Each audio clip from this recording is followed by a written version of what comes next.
Welcome to The Way the World Works, where the trusted team behind the Tuttle Twins books tackles current events, hot topics, and fun ideas to help your family find clarity in a world full of confusion. Hi, Katie. Hey, Brittany.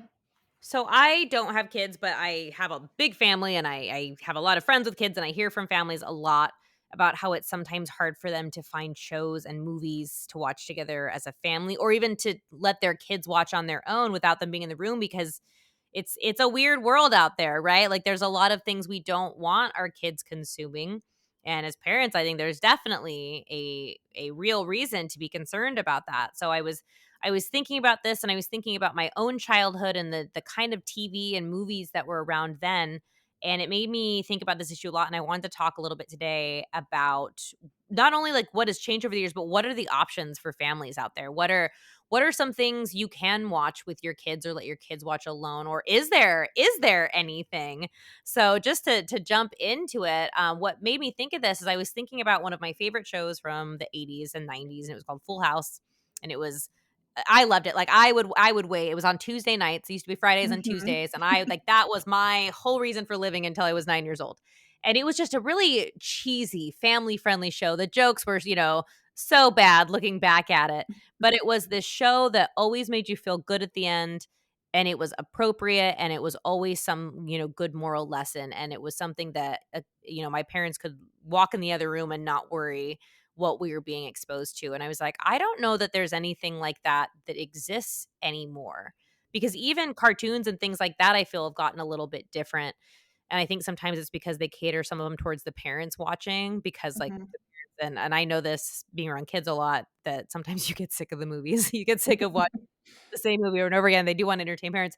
But so I was just, yeah, I just got to thinking about that and all my nieces and nephews, what is there to watch? And Katie, as somebody who is a parent, what is your opinion on this? Do you think there are a lot of family friendly options out there? So, yeah, no, I don't. What we've done with our kids, first of all, we never had cable. So we Yeah, used, same. Oh wait, yeah, as so with your kids or growing up? n- um, with our kids. And we didn't, my parents and I, like in my family, we didn't have cable till I was like a lot older. So we Same, just watched, same. yeah, like network television. I Yeah, we had watched, like four Full House. channels. Yeah. Yeah, Full House, Growing Pains. And it's so funny. It's been so funny explaining to my kids that our shows came on certain nights, like only, and if you missed it, like that was it. Like you couldn't go back and watch it. So we all actually gathered around our TVs at a certain time on a certain night because that was our only chance to watch our shows. Like that was so foreign to my kids when I was explaining it to them.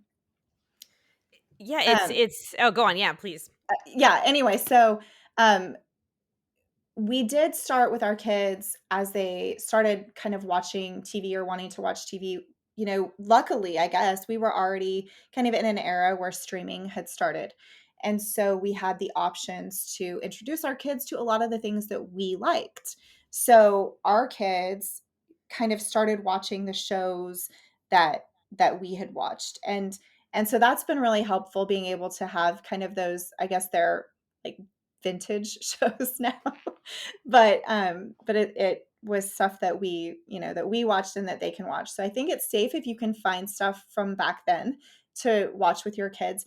We also our kids loved, and we always put on for them, Little Bear. It was this Maurice Sendak, Yeah. just the, like, most wholesome, adorable show. So there were a few, and I think Little Bear was, like, on, maybe it was Nickelodeon a long, long time ago, but, like, that would never fly on Nickelodeon anymore. Like, kids aren't, I don't know if it's kids aren't interested in it or parents aren't, but so, yeah, it's really, really hard. We have to try really hard to find family-friendly movies. Like I said, we kind of always went to movies that Doug and I grew up with when we were kids or when we were young, and those 80s and 90s movies are still pretty good.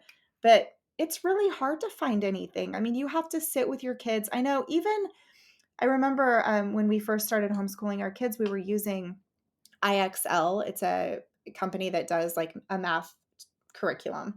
And we our daughter called us in one day, totally freaked out because there was an ad in her IXL, like in her, what is the word I'm looking for? Like in her lesson, there was a pop-up ad and it was for like a horror movie. And it totally freaked her out. And it became like kind of a thing. This was like the early 2000s and they like apologized and fixed it or whatever. But it was like even our kids' curriculum that we thought was just teaching math, there were these ads that were not at all kid appropriate. And the thing about it is like once your kids see it, they can't unsee it.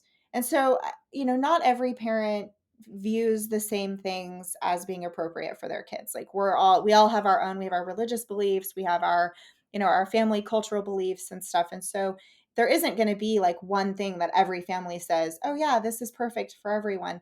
But it's like, man, you can't even escape some really raunchy, really like kind of dead inside Mhm. things getting in front of your kids' faces, and you can't undo it once they've seen it. So I don't know. I mean, YouTube is I was crazy. gonna say, and YouTube is problematic too because then you can watch anything.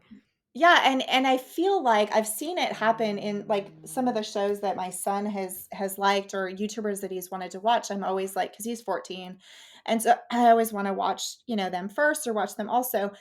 And what I've noticed is the content isn't generally bad. Like if it's a gamer or a YouTuber, they keep it pretty okay because they know that the parents are paying attention, I think, and that's where they get their money. Like they want the parents to be approving of what they're doing.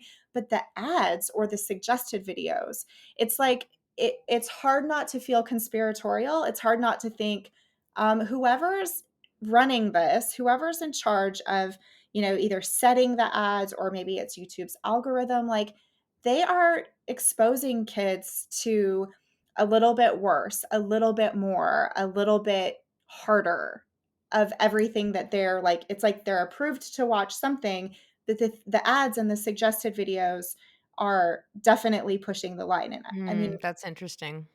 yeah, and it almost feels like, it is on purpose. I don't know. No, that's I didn't think I don't actually never knew that, but that's crazy. And I think so I think it's hard too for parents, especially because in the economy and the way we live now, it's also I think more and more both parents have to work. And so I Mhm. think there's even more of an opportunity for kids to be alone and watch it, even if you're in the other room, if you're working from home, watch something Mhm. else. And so there's a lot of worry. I know like my brother works in the YouTube space, and so his Mhm. kids are very integrated in that world.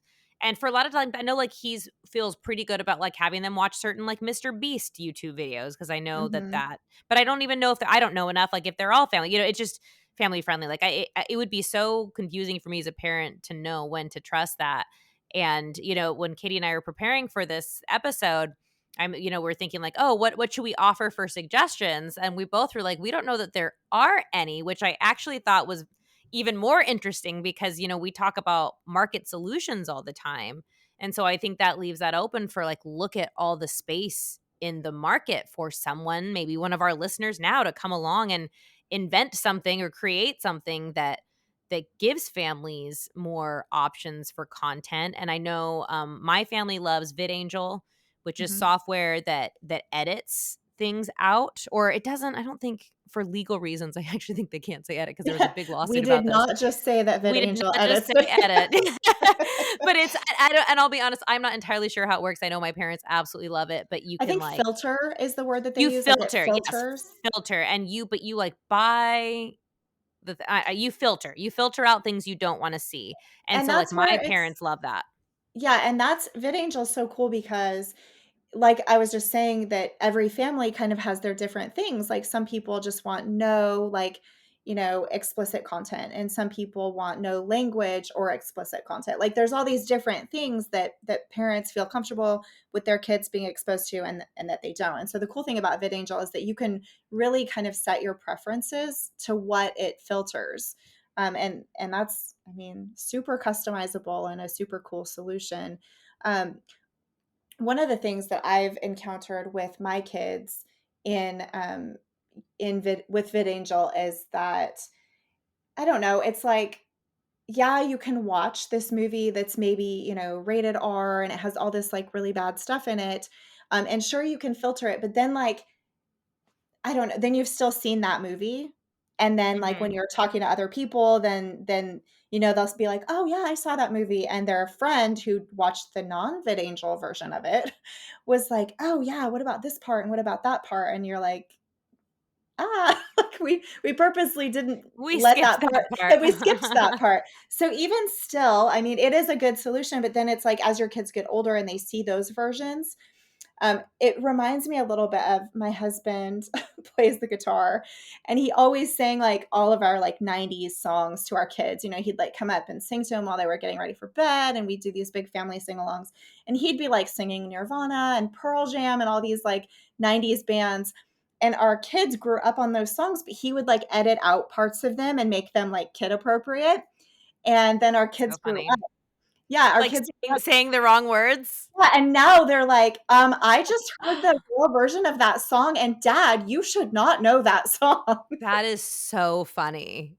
It is Oh, funny. I love that. That is so funny. But it kind of happens with VidAngel, like when they talk about the movie, then anyway, you just still have to be so choosy and so careful. VidAngel is a fantastic product. It's such a great, like we said, like market solution, but you still have to be careful. Like, I don't know, it's crazy. Which again, I think is go on, please. No, go ahead. Oh no, I was just going to add on to that, just say like that's why I'm hoping somebody else comes along with a solution. But yeah, please, whatever you were going to say. Well, I think I was just gonna move on to talking about, obviously the Tuttle Twins cartoons are awesome, and when we're talking about um, VidAngel and I think Angel Studios, Yeah. there Mm-hmm. is, we talked earlier about when we were kind of brainstorming through our list. There are some wholesome shows. There are some like streaming services that are emerging that kind of specialize in family friendly, wholesome things. I think maybe Ben Shapiro is trying to do something with that. No, that's right, because he's got movie Brave company or something going TV on. or Yeah. something.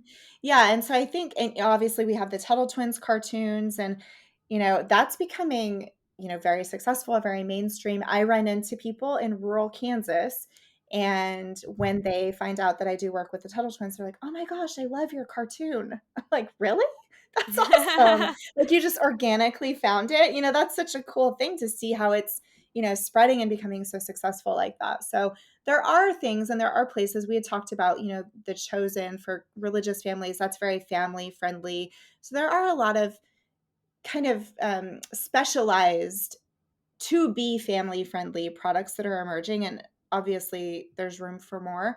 But just as far as like what can you just turn on that's mainstream that you could set your child in front of, like we did when we were kids, I don't know that I've encountered anything, and I've raised 7 kids to adulthood. I don't know that there is anything.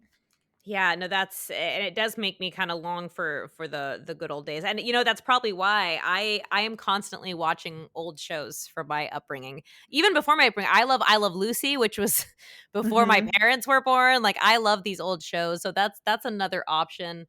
There's always the older shows that are pretty safe, but I think it's a real problem. And I think it's something, I don't think, like I said, I don't even have kids, but I don't think it's something you have to have kids to recognize is an issue, right? That we definitely need more family friendly entertainment. Well, and it's interesting. I guess maybe we can close here in just a sec, but I one of my kids said something really interesting to me. Um, we were talking about a show, and I was saying like, well, that's not really appropriate. Like, or I think Doug and I were discussing a movie that we had watched, and one of our kids was like, oh, well, I want to watch that too. And we said, well, no, it's not really for kids. And the question that was thrown back was, well, then why is it okay for you? And Ooh, it did yeah. give me, it's a little pause, and you say like, "Oh, am I an absent-minded consumer of things that maybe aren't the best for me? Like, are we as careful with ourselves as we are with, our kids? And if we're not, like, why not?" I don't know. Yeah. It's just something to kind of think about. Like, the world could use a little bit more goodness everywhere. So it Everywhere. it did kind of reframe the way that I thought about movies and shows, and it is in the back of my mind all the time. I'm like, oh, well, if I wouldn't want to watch this one with one of my teenagers, like maybe I could find something else to watch that's more uplifting or just better. Yeah, no, exactly. And I really would like to encourage people to leave comments if you're watching or listening to this episode, because I would love to know. I want, Mhm. I think it'd be interesting for us to know if you guys have found solutions or, things you're struggling with. Yeah, I would love for you guys to comment and chime in on what you think. But we will leave it at that. You guys don't forget to like and subscribe to the podcast and share with friends. And until next time, Katie, we will talk to you later. All right, bye. You've been listening to The Way the World Works. Make sure your family is subscribed and check out TuttleTwins.com for more awesome content.